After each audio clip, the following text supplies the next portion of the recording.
This is the camera. The camera is right here. Hi, everyone. Choose whichever camera you look at, and I'll just find you here. Okay. We've got a pretty good group behind the camera. Hello, everyone. My name's Orville. I'm a semi-retired United Church minister from Kitchener. And I want to introduce Reverend Doctor, I should say, Todd MacDonald. Todd and I go back 40 years. He was in high school, the youth group.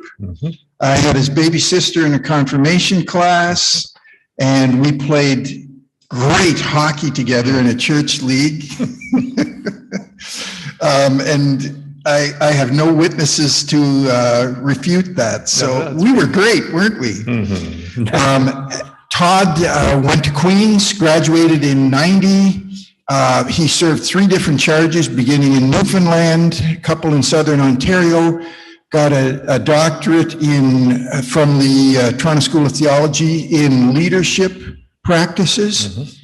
And he now, and for a number of years, has been a personnel officer, now Office of Vocations, living and working out of Barrie, Ontario. So I'm proud to have you, Todd, helping the church the way you are with your positive energy. He's partnered with and teaming up with Bill Lord. And do we have Bill on screen? He's there. Great. And I will tell you, Todd's been a great influence on my life just for the fun of it. Bill has been a great positive influence with his leadership in educating and continuing education for we United Church clergy. Bill operated for decades out of Toronto in 2 different positions. The one that really shaped me, he was designing the the continuing education programs at TST out of Emmanuel. And he brought in people who honestly changed my ministry. One of them was Jim Taylor, at that time managing editor of The Observer. He brought Jim in to work with clergy and teach us how to write. And out of that, I got to write for The Observer. I had a column for about 10 years called Ministry in Motion. So Bill, thank you for that. I'm looking up at the screen.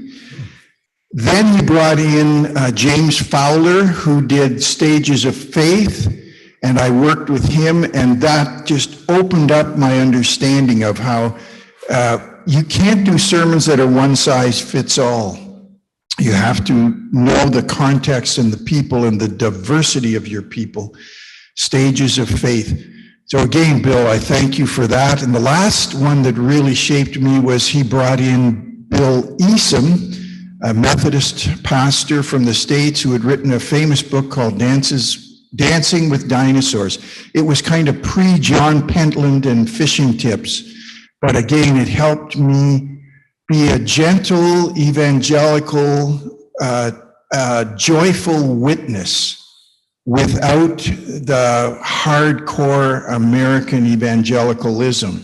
I don't know if you understand that, but again, Bill Lord was smart enough to get the right people to help me continue to grow as a pastor, as a minister in our church. So I'm really grateful to Bill, and what he's doing now with peer groups, he and Todd teaming up, I think should be multiplied. I'm telling you this in advance. I'm hoping an hour and a half from now, you're going to say to yourselves, those guys should be turned loose in every region and develop the peer support and peer learning program that they are trying in Shining Waters. So Todd, Bill, I can't hug you. I'm going to elbow you. It's not the hockey ice. Blessings to you both. He's elbowing you back. Oh, I got that. Thanks, Gordie Howe. There we go. Thank you. Thanks, Orv. Thank you, Orville. You did a lot better job than I was. So welcome to this workshop, and it's good to be together. We have 4 people here in the chairs in person, and we have about 12 online. So, and the third person in this workshop is Steve Fetter, because Steve is going to help me make sure that this hybrid workshop works for everyone. And I'm going to need his counsel along the way too. So thank you so much, Steve, for being our tech person. So I'm going to light this candle, and I decided that a fire maybe isn't the best thing this morning or this afternoon. So I'm just going to have this candle, and we can imagine it's lit. And I'm going to put it in the middle of our circle, our virtual circle, and our in-person circle. And it represents the presence of the Spirit of Christ in our midst. You can imagine that our feet are rooted in, well, if we go through the concrete and through the wood and down farther, we come to the earth, the good earth, our sacred Mother Earth. So you can feel that earth beneath our feet, and we can feel the Spirit of Christ within us and around us in this place, and that's a presence that we both need for life and all its fullness. So it's good to be here with you today. The other thing we're going to do is just for Bill to take a moment to my co-leader of this workshop, Bill Lord. Bill's going to take a moment to guide us in prayer. Yeah. We're going to engage in private silent prayer for just a minute. And I'm inviting you to ask, what grace are you asking the Spirit to bless you with in the next hour and a half as we explore the whole period, the whole question of resilience for ministers? So what grace are you wanting the Spirit to offer you? And we'll take 1 minute in silent prayer for you to ask for that grace.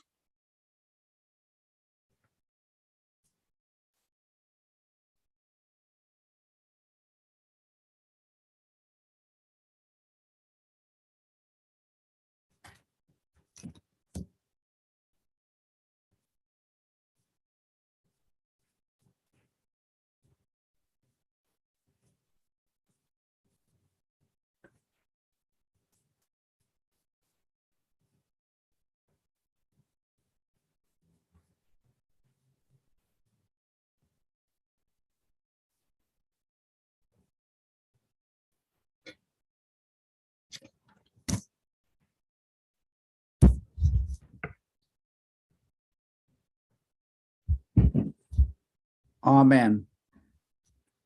Amen. So those of you who are online, you all have named yourself, I hope, in the name that you want us to use or that you'll bring to the circle. And just for the folk online to know who's in the room with Billy, because they can't see you right now. Your back is to the camera. So this microphone is live, and if you could just say the name that you want used for the workshop, and that would be great, and then pass it on. I'm Andy. Anne. Bruce. Jamie. Thank you. Thank you so much. Wonderful. If you could go to slide 3, Stephen, if you could share slide 3 of the PowerPoint, that would be wonderful. So we're going to talk about some covenants here at the beginning of our workshop. The covenant that you're looking at right now, or the respectful communication, comes from Eric Law. And so this is what I'm hoping. We're going to be coming into small groups where we're going to communicate with each other, and we'd like all of us to use these communication guidelines. The R is for take responsibility for what you say without blaming others. So this is about for you to say what you think, and not make this about finding fault with the national church or the regional council or that person, this person. Take responsibility for yourself in your own words. The E is for empathetic listening. So, or empathic listening. This is about listening to what another person's saying without planning what you're going to say back to them, without an agenda. Listen to what the other person is saying. And if you feel like, oh, I know a story about that, put it on the back shelf and go back to listening and hearing what that person is saying. And the S is for being sensitive to differences in communication styles. There are people for whom English is second language and might be on our online. And so when we're listening, we all have to slow down. And there's different ways of communicating. So hang in with people and be aware that we might just need to slow down and really listen. And ponder what you hear and feel before you respond. So somebody might say something and you can feel the anxiety rising in you. And be curious about that. Why am I feeling anxious about what that person just said? Ponder your own feelings before responding, because sometimes when we don't ponder that, we respond out of our anxiety, which may be blame, trying to advise somebody, correct them. We're not that's not what we're about, correcting, changing, or criticizing somebody. Examine your own assumptions and perceptions, that's E. So look at what's going on inside you. There's a thing called confirmatory bias. Sometimes we listen to others to confirm our bias about them. Put all those biases aside as best you can and really listen to the other person.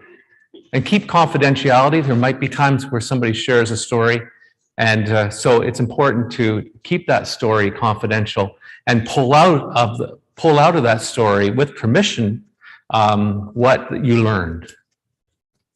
And also then the last thing is trust. Trust ambiguity. We're not about the right way to do peer learning groups here. We're not about the wrong way to do. We're about learning all the different kinds of nuances and ambiguities around what might be in your context.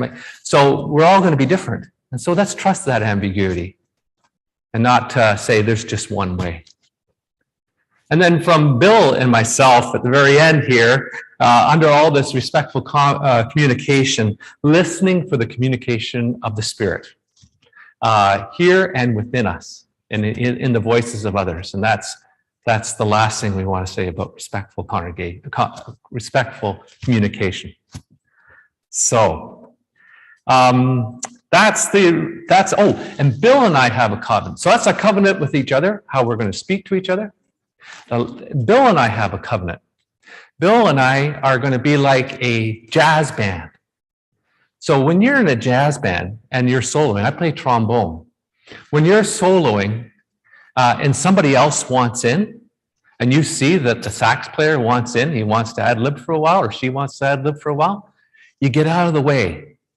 Because that person in that moment has something musical to say, and it's important for me to get out of the way and let that other voice in, because that's what's needed at this time. You trust that. And that's what Bill and I are going to do. Bill's going to come in. He's going to say, hey, I got something that needs to be said here, or I might invite him in. And that's our covenant, is that we're open to each other as leaders. Well, the last thing is that this workshop is only going to be successful if you engage. And so Bill and I are asking for a covenant with you here today. Are you willing to engage? Yes or no? Yeah? Thumbs up. How about you online? Got a thumbs up? Good. I can't see it, but Stephen can, so that's great. Thumbs up. There you go. There. Oh, good. Good. Thank you. Thank you. That's awesome. And Bill, you're going to share some learning, the learning covenant that we're going to try to make today, we're going to try to fulfill. So, Bill, you go ahead. Yeah, our hope is that you will identify significant for you elements of the adult learning practices Identify components of a model of peer learning groups for your context. And Todd's going to talk in detail about different models. And identify components of a covenant that trust is built. And we hope that our covenant with you will be one that builds trust with you, so you're fully able to participate.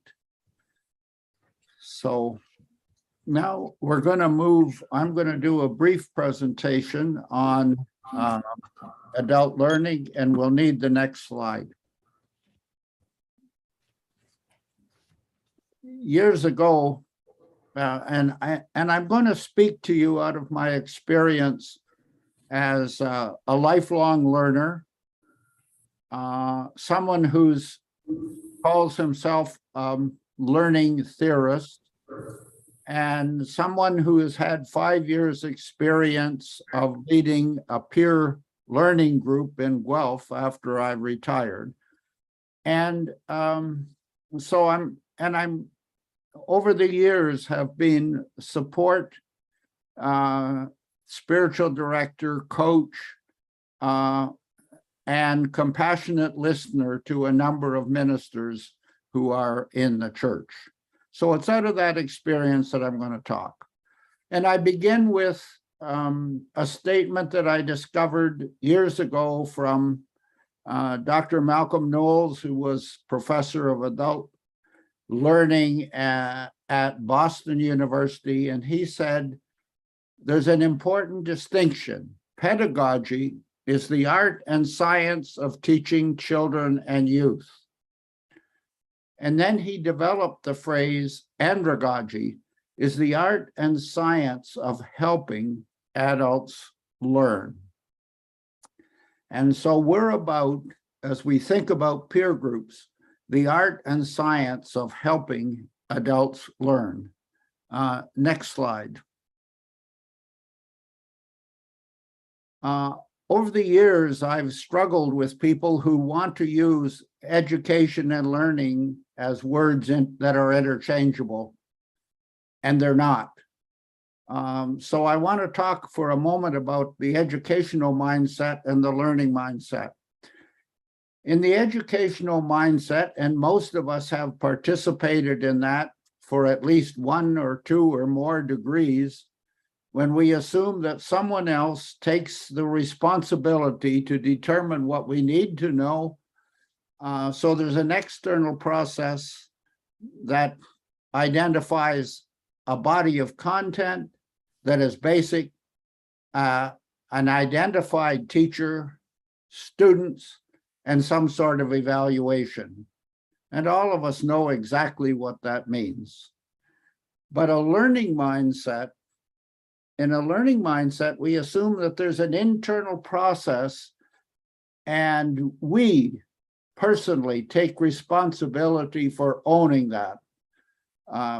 Frequently, it will involve content, but it may well involve behavioral or attitudinal change. And it often means unlearning an old habit or an attitude or a behavior before embracing the new. Now, I want to share with you some quotes. I'm not going to read them. You can read them. Next slide, please. This is from Peter Senge.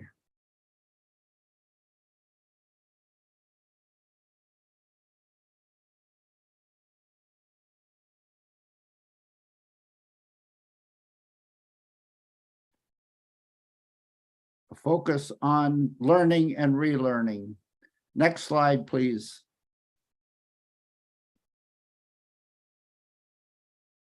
Here are some quotes about unlearning.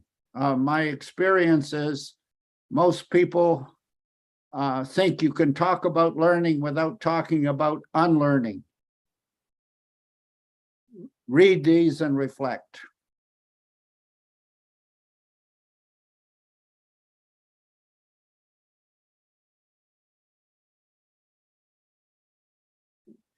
The one that spoke most deeply to me is how to get new innovative ideas and thoughts in your mind is not hard, but how to get rid of the old ones is. Next slide, please.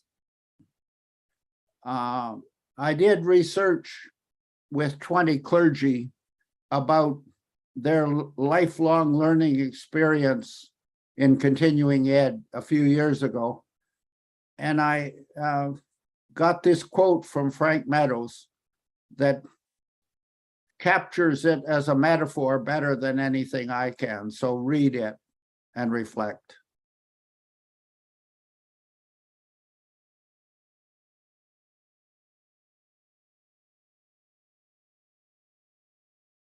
Next slide, please. Malcolm Knowles, whom I mentioned earlier, have had these 5 things to 5 assumptions he made. The first is that as people grow older, they want to take more responsibility for their learning. So they shift from being instructor-led to more self-directed learning. Number 2, adults have a lot more life experience than children. And this larger bank of experience provides them with a lot more data to reflect on and work through in their perspective of learning. Most adults want a reason for learning, and in continuing professional development, it's growth of your personhood and career development. We believe in just-in-time learning. We want to learn what will help us grow now, and not a lot of deferred learning for what we might need in the future. I want to tell you a brief story about this. Kathy and I taught in summer school at Claremont School of Theology. And we were talking about conflict on Friday afternoon. That was the theme. And one young student minister was facing a conflict, a meeting that she knew was going to be conflictual on Sunday at her local church.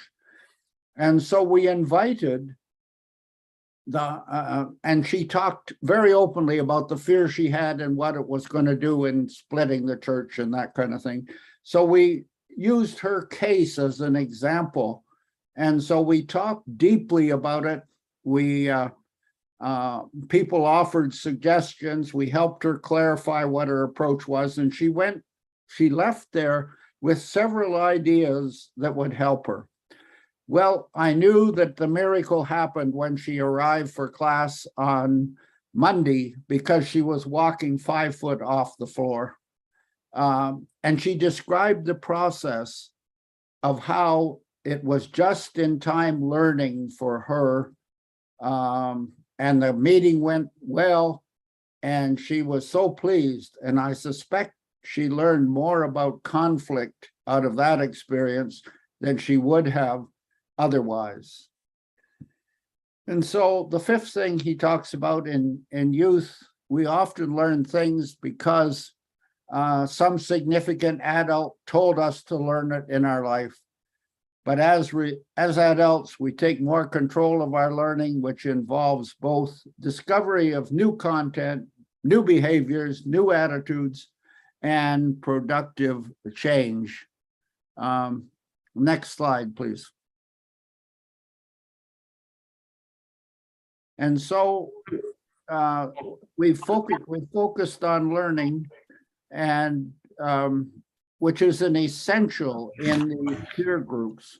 So what would a good learning experience with peers look like for you? What would be a good learning experience with your peers? What would it look like? What would be some of the key things to it?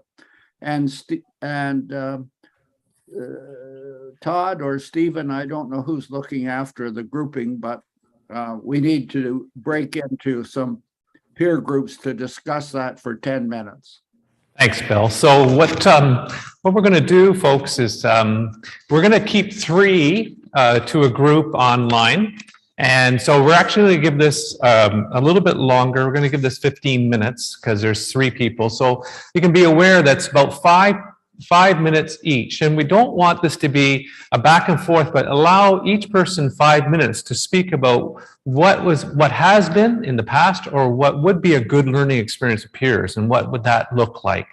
So take 15 minutes. Here on the floor in person, we'd like you to pair up, any pair, and take about 7 minutes each to talk about what would be a good learning experience. What would that experience of peers look like for you? So take 15 minutes. Come on over. Yeah, you can go anywhere in the room.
And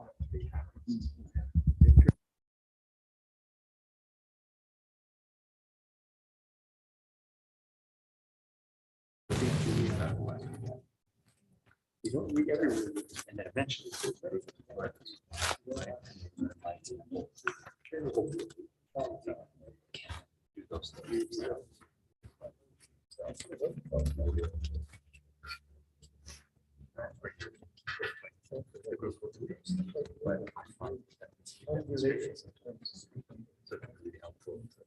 Have something.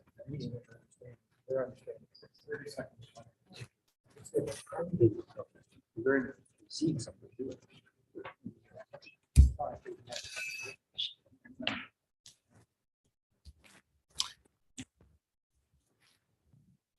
This little bell. You have to stop. Come back to this, finish your conversation, come back to the circle.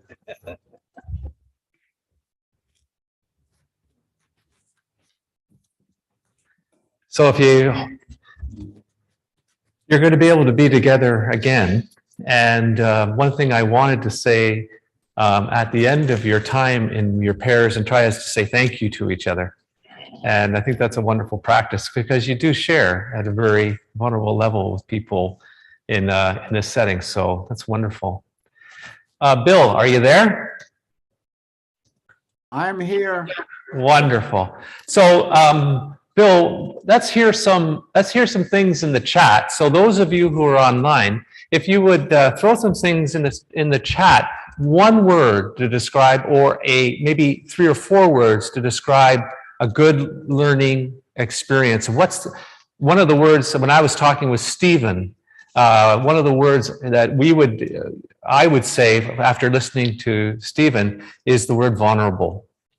So if I want a good peer learning, there's a trust and a vulnerability within the room or within the group in order to share at a deep level. I have a handheld mic. People are putting it in the chat. Who would like to say maybe a characteristic of a good learning experience from your conversation? Maybe it's what you heard from the other person. That would even be more powerful because that meant we listened. Yeah, sure, it's on there. Yeah, so what I heard, one of the things I heard very strongly was shared responsibility. That is that we, the responsibility for care and for listening and hospitality and support are not left to one person. We share that stuff together. So a good learning is we're in this together. Exactly. Nice. Yeah. All right. What words to say? Right on. Yeah. Aaron. I think something that resonated for both of us was ritual.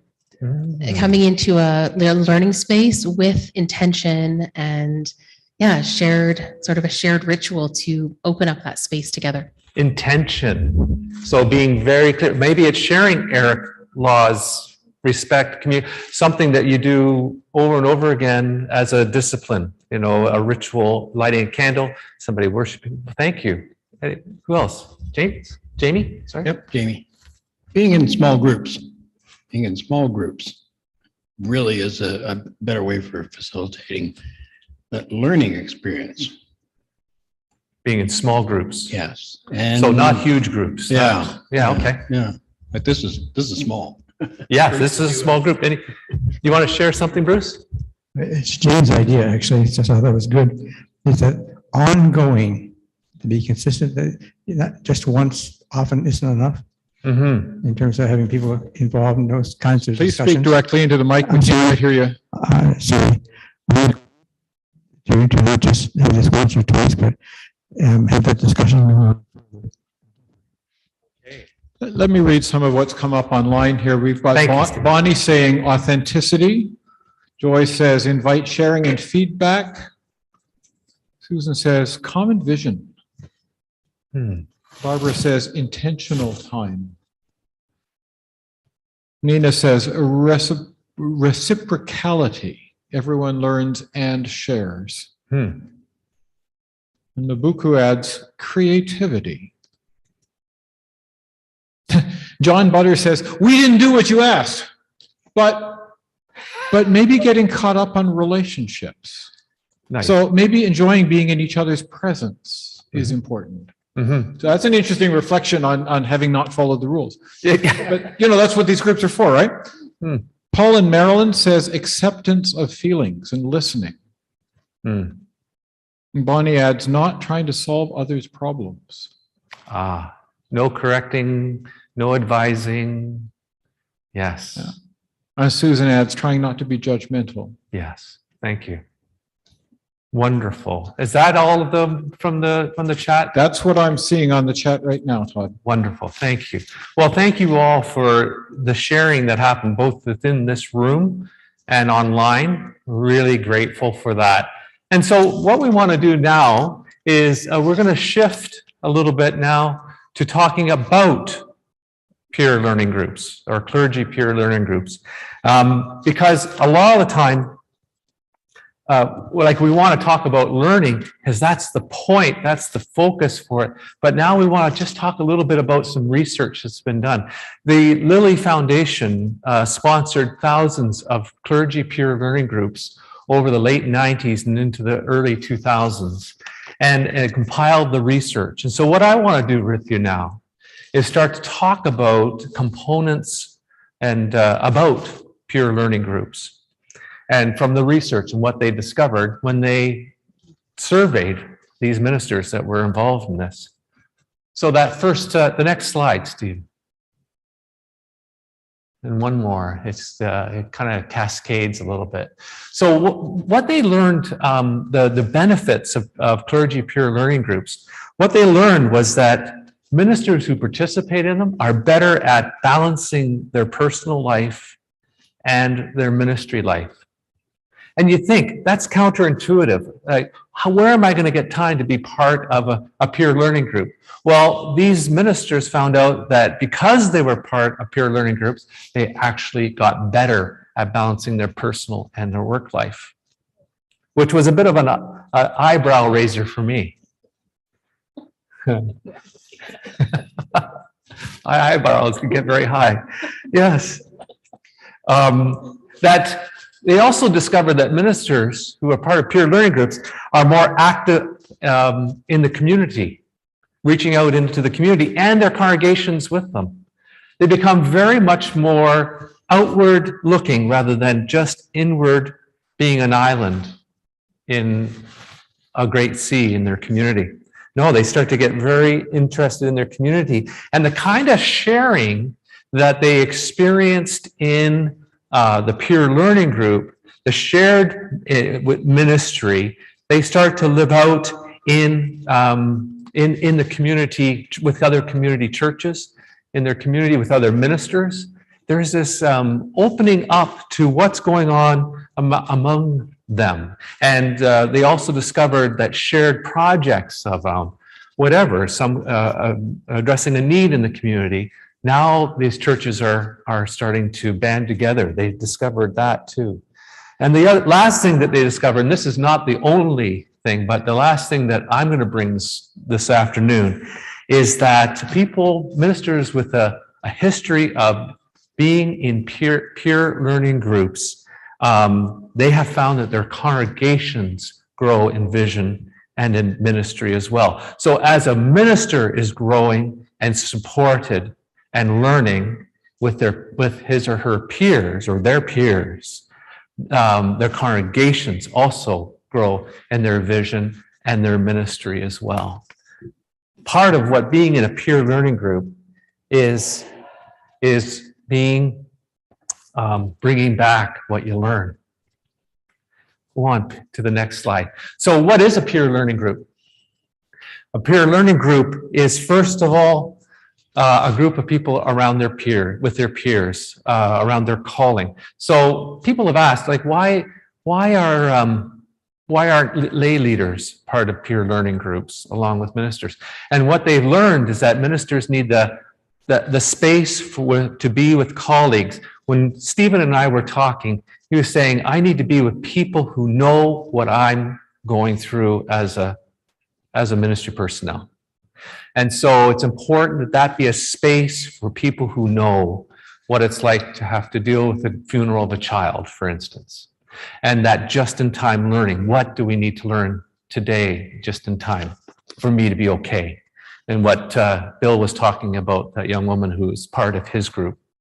So that's really important to be with peers.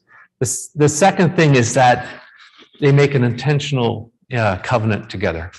Just like we did at the beginning, there's a covenant that we make together to learn, to support each other, theological challenge, deep learning, deep mutual accountability. All of those things are covenanted. Intention is really important with a peer learning group. And then we spend time together. That's what you guys are saying. Bruce was saying, getting together, maybe bringing something back, but there is a discipline about gathering together over time. And finally, take what they've learned into their ministries, as I said at the beginning there. So anybody want to make any comments? We can bring, if you want to unmute and bring a comment about what I've said about the importance of peer learning groups and what a peer learning group is. Does anybody want to bring anything into the circle at this point? And I've got the microphone here, so just reach for it. Yeah, Aaron's going to speak. I have a question, which is, how do you know if someone is your peer? Good question. And we're going to talk about that a little bit later. But on a very, very superficial level, they're also a ministry personnel. Yeah. Okay, that's a very superficial. But then there's something else that needs to happen. And that's that covenanting process. And that covenanting around Eric laws and not correcting each other. We're not about competition when we come into this group. And so who can you be with is the question. Who's going to be life-giving to be with? And that's a question that only you can answer as you form a peer learning group. Yeah. Go ahead, Stephen. Bonnie is asking to speak. Bonnie, go ahead. Okay, thank you. I've had the fortunate ministry of being in several different peer groups that were intentionally formed in the former Bruce Presbytery area. And I would say that one thing that helps is a geographical relationship. It's not always the best thing, but certainly because of our area, it was a really, really good thing that we could do this. Because, it's compared to the West, we're not isolated, but some of us have been in fairly isolated ministries. And you're right about, spending time together. There used to be a retreat every fall, one overnight, sometimes two overnights. And people came and went because of responsibilities and commitments and whatnot. But knowing that was going to happen really made a difference in our ministries. Singing together, praying together, watching a movie together. Sometimes it was like, oh, do I really have to go? But it was such a rich experience and certainly did help me anyway in encouragement and resilience in ministry. Great, really, really important to me. Thank you. Thank you, Bonnie. Thank you. Bill, I want to just make sure. Do you want to bring anything at this point before we go into the models? No, not at this point. I think you've raised a number of critical issues and the value of peer learning being that one of the things I've discovered in my work with it is that if somebody raises a question and says, I'm being confronted by this, everybody in the group knows either they've had past experience with that or expect it in the future. Yeah, there is that ability to know, oh yeah, okay, that's an issue. Either I haven't experienced that or I have, but that's an issue. Yes, because they're peers. They know where they're coming from. Yeah. Thanks. Thank you. Thanks, Bill. And yes, Andy. There you go. Thank you very much. I have a question which is open-ended. I don't presume to know the answer. Is there a difference between peer learning groups and peer support groups? Okay. I'm going to go on with the next thing because I want you to come in on that. Okay. Yeah, I really appreciate you mentioning that because we do recognize and because okay. So the next thing that I want to do with you is start to introduce you to some models of peer learning groups. So this goes back to the yes. There's one more comment on mine from John Buttars. So thank you. Go on to the next slide. Let me just bring in yes. John here because I think he has one more thing to add before you go on to the next slide. Thank you, okay. John, can I bring you up on the screen? Yeah. Okay, I'm here. Great. Thank you.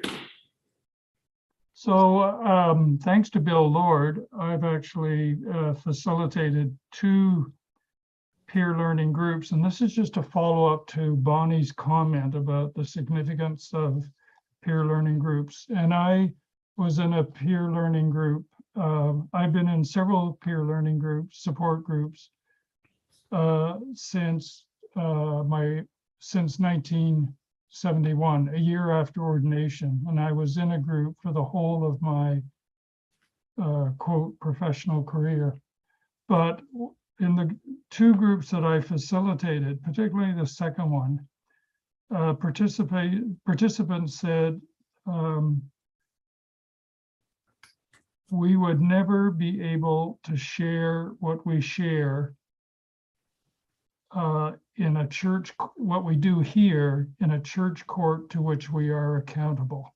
Mm. So I think, you know, as somebody who has benefited from such groups, it astonishes me that so few participate. Mm. And there's a kind of grief within me that I think we as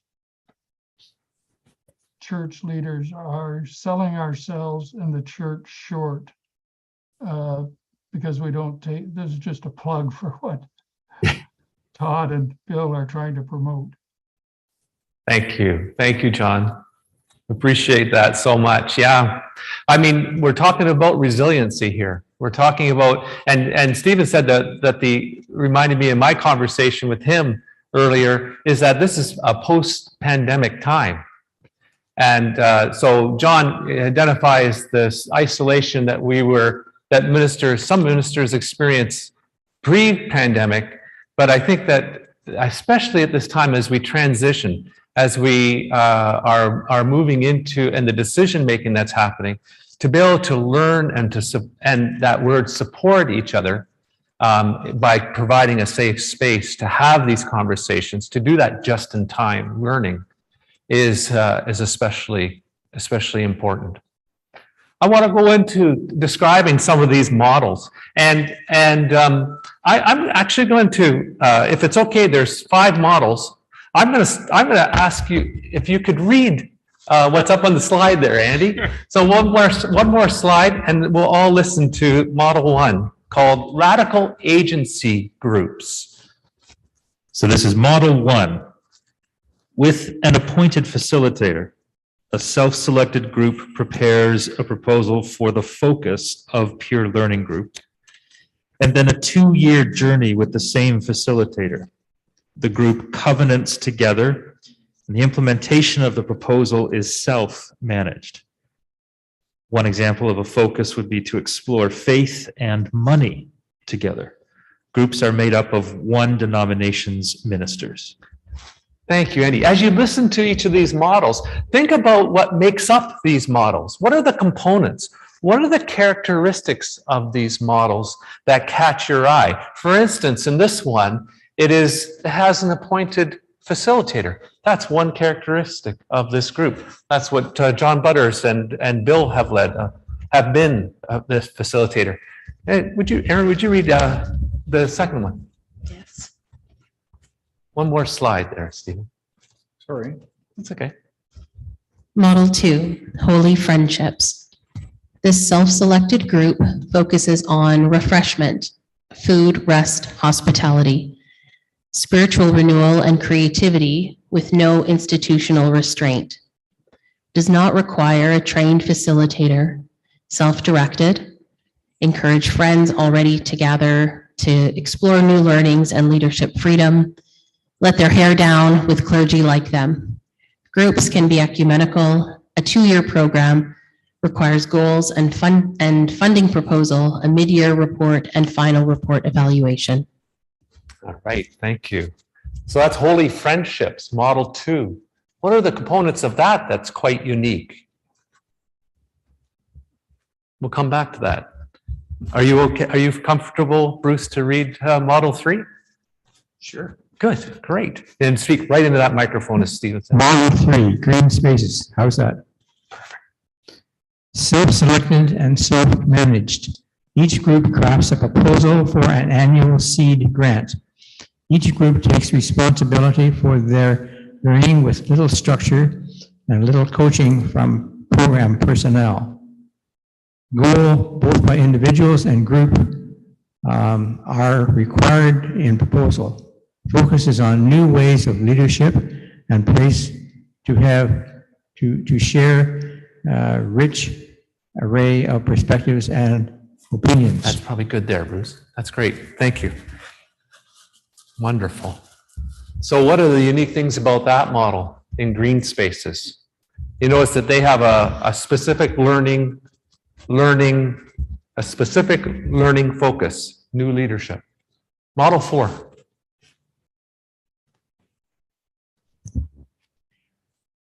Companions in Leadership. This program is part of the Theological School's degree program. Groups are made up of geographically close pastors, but little else in common.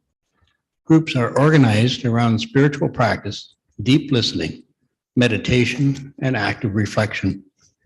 Faculty support peer group facilitation through orientation and debriefing. Whoa, it's a handful. Faculty support peer group facilitation through orientation and debriefing. Diverse strangers become companions within a course of study. Focus is deeper knowledge of other and the self, and greater responsibility to the wider human community. Thank you. Hosted by a theological school. The last model, Model 5, it's a narrative peer group. So it focuses on storytelling and a disciplined strategy of listening. If any of you are familiar with the Circles of Trust, Parker Palmer, in Ontario, I go to Marty Tyndall, former moderator, does these kinds of circles.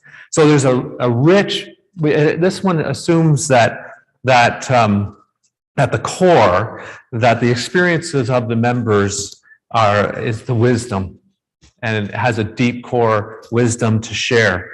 And so this program begins with a retreat to orient the people to the narrative approach and form a covenant as a group. And then the group commits to meet regularly over time with a skilled facilitator with different individuals telling their stories. There's no fixing, no saving, no advising. That's one of the core values of this group.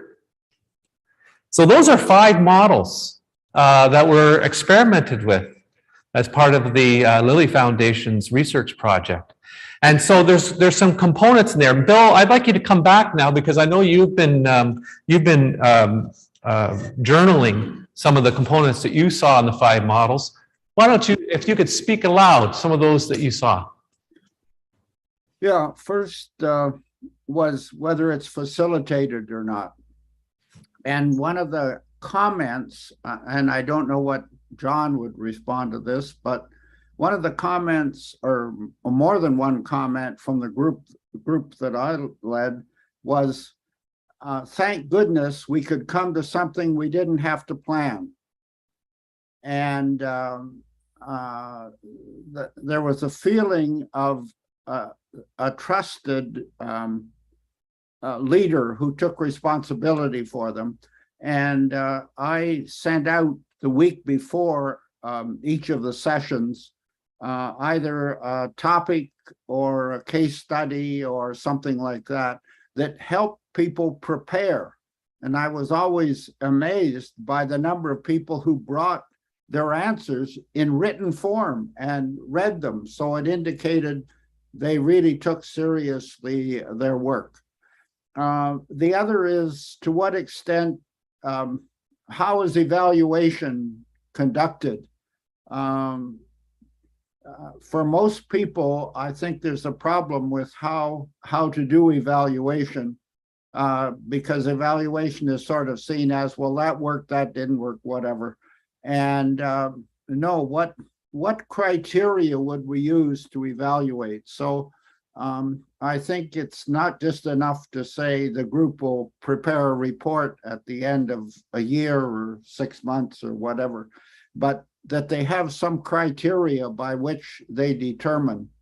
And another thing is that for me, there's group learning and individual learning.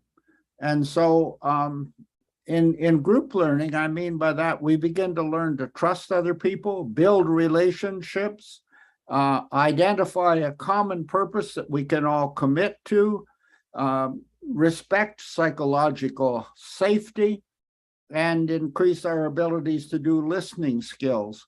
And maybe we need to take a note from the Native community and use something like a talking stick that controls who speaks. So those are some of the things that were raised as I listened. They're not exhaustive by any means.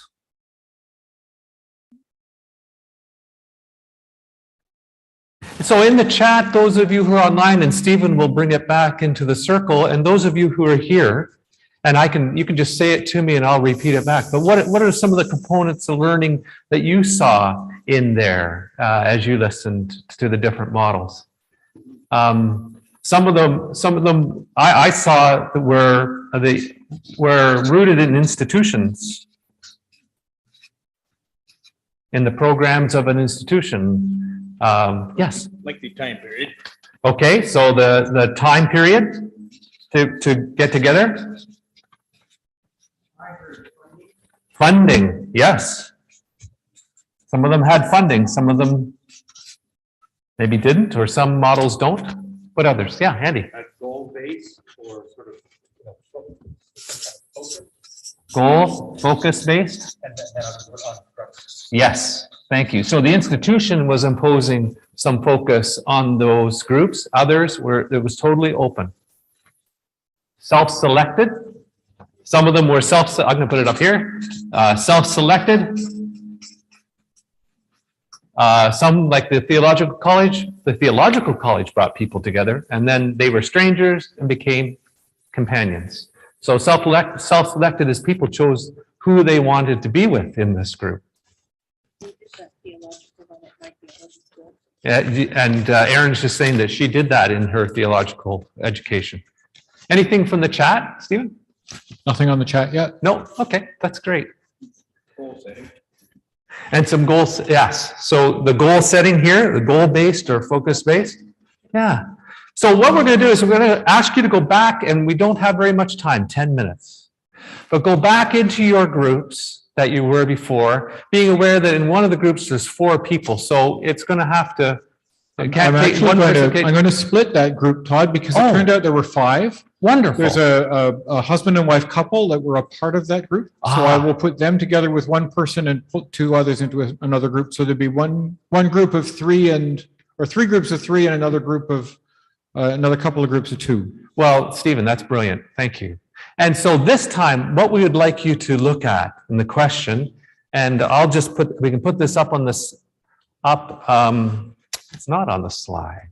But what we just talked about the components of a peer learning group. Many components. I put them up here on the page, but there's still probably more. In your context, which components? it's not, the model's not the point. It's the components. You could take one component from one model and put it together with a component in another model. A character to make up your own model of peer learning group. What components of a peer learning group would work in your context, do you think? Talk with your talking partners about which components do you think would work in your context, or that you would bring together in your context to make something really meaningful and effective for you. So get back in your pairs and you have 10 minutes.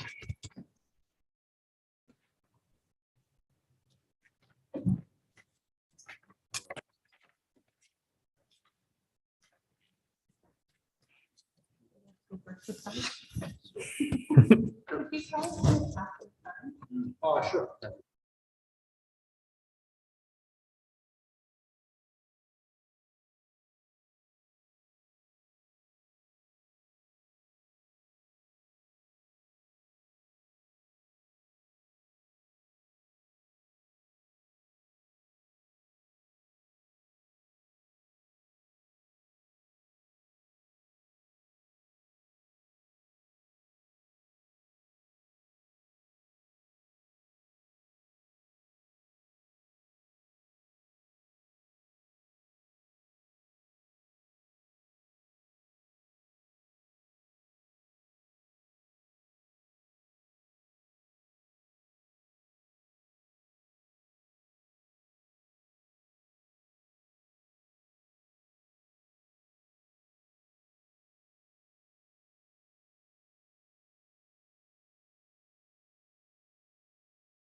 They're still in their rooms. Yeah, they're just coming out now. They're just coming out. So wonderful.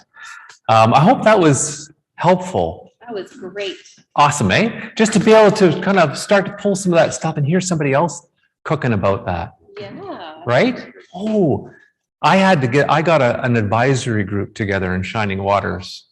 So Bill and I started meeting about 7 months ago about this, because I know that, and I just learned that Stephen was the one who got John Buttars and Bill and Bob Giuliano and this in the 2004 to 2008-9. So, and I've heard rumors and stories about these peer learning groups, and I find out that Stephen was the staff person 8 hours a week who was pulling that together across the country with 8 hours a week. So it's amazing to hear these stories, but also to know that what's coming up again is having a time in history that is important to carry on. And so what I want to tell you the story about what's going to happen in Shining Waters. This hasn't happened. This is a story that is still forming in Shining Waters. So when we looked at components, I don't know if you can get a shot of this here, Stephen. Is it on the screen? Oh, wonderful. Thank you. Okay, yeah, that's what I need to do, is not stand in front of it. Yeah, that's great. Yeah. So in Shining Waters, to tell you our story there, is I formed an advisory group and basically did the same kind of work that around the models and around learning, much of what Bill and I have done today. And then they started to consider what it would look like in Shining Waters. And so these are the 4 pillars of our clergy peer learning group program that's happening. And this comes out of the regional council's mandate to nurture, support the health, joy, and excellence of ministers. And we're trying to do other things around the health, joy, and excellence. But the peer learning group is going to become one of our core programs in the regional council. And so the first thing to notice about ours, what components, what characteristics that we've chosen to go into this. And I tell you, this is an experiment. We don't know. I want to come back to your annual conference like about 5 years from now and tell you what happened.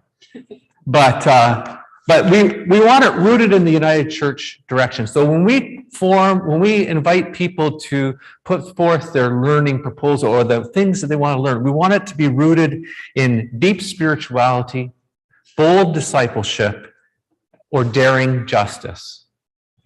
I think that's pretty wide. And we hope that people will be able to see what they want, how they want their group to be shaped. Maybe I can see groups that are going to want to develop an anti-racist lens, and that takes a year. So we're sponsoring this for a year, and then we'll talk about renewing in another year. But for a year, what do you want to learn? Rooted in the United Church direction of deep spirituality, bold discipleship, and daring justice. The second pillar is about staffing. So our group said, you know what? We don't need a facilitator when we're together. What we need is help getting together. We have found that the hardest thing that we've had in our past experience, and I remember this too, is that getting all of our peer learning group in the same room at the same time in the same place or in the same Zoom room. Somebody to organize that. And so in Shining Waters, we are we're in the process of hiring an administrative assistant, but that admin assistant has a much larger position description. But part of the position or part of the reassignment of work amongst our admin staff, one of our admin staff is going to work exclusively to do the logistics, to gather ministers together and help them organize and help them be in the same room, same time. I, in my staff role as a pastoral relations minister, will help with any conflict that arises, which is good. But if there's some work, and I'll also be doing the orientation a day with all of our peer learning groups, orienting in the morning to their learning and to their covenant. So that's the staff involvement, staff supported. Third pillar is self-selection. So our advisory group felt it was really important that people chose each other. Usually starts off with one person. They talk to another person. They pull in two more. Pretty soon, we want a group between 7 and 8 because this research shows that if you have people who move out of their past relationship, whatever, that's a critical number, 7 to 8. The group will be able to continue, even if they lose 1 or 2 members. And finally, it's equity informed. We spent a lot of time in Shining Waters doing an equity project or research project to find out how our equity-seeking ministers, and equity-seeking ministers is a term that's quite broad. It's for the 2S LGBTQ is an equity-seeking minister, our Indigenous, our Black, our person of color ministers. So it's a very broad term, but we decided that advisory group said we want an equity lens brought to the selection of the groups. So what we decided is that groups that have a majority of ministers who are in their first 5 years, we'll give preference to, and groups that have a majority of equity-seeking ministers we'll give preference to. We want to see that form. One of the things we learned from our project that our equity-seeking ministers, especially from other parts of the world, have a trouble breaking into the very difficult and circles. I won't call that the old boys club. That's, but you get what I mean. And so we want to start to open that up. So those are the 4 pillars of our clergy peer learning program. And I wanted to share that with you because those are the components that became very important for us. So that's our workshop. We're at the end of our workshop and want to thank you so much. I want to bring Bill's voice because I think, Bill, you go ahead. I want you to have the last words of our workshop. And I hope this has been helpful. Bill. Thank you. In any workshop, if the leaders are working harder than the participants, something's wrong. So we weren't working that hard, and we hope we provided you a chance to do some work. Just a couple of things that I've learned recently I want to share with you. One is, if we can ask the question that says, how do we deal with significant difference before we make it into a conflict? We're living in a world with significant difference. And how do we hear the other person? And recently I was reading a book where the person said, he uses the phrase, help me understand your position. And help me understand as a way to invite people to unpack and go deeper as to why they hold the position they do. And it may, in fact, when we hear their story, lead to us unlearning some things and learning some new things. And over the years ago, I attended a week-long training session with the Tavistock Institute, and they closed with this benediction. Now, they didn't know it was a benediction. They thought it was something else, but it really was a benediction. And they said, the session is ended, the learning continues. So continue your learning, and that's the way you'll support Todd and I. Thanks.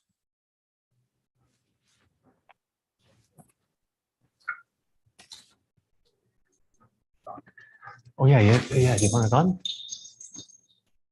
There you go. Hi, I'm Jamie York, and I'm part of the committee that put things together. And there was a comment in the last workshop that how beautiful it was that we're feeling things connecting. And this is another connection to the whole topic of resilience. And so Todd and Bill, thank you. Thank you so much for your presentation today. And thank you to those online, those in present. We participated, we loved it. And Stephen, also, thank you for your facilitation for today. Thank you, everybody. Time for a break. Thank you. So thank you, friends online. So glad to have you with us. We're going to take a half-hour break now, but it's really only about 17 minutes. So it's 7 minutes past the hour here in Kingston, and we're going to reconvene at 30 minutes past the hour. So go and walk around the block for 17 minutes and come and join us again for the second lecture by Tracy.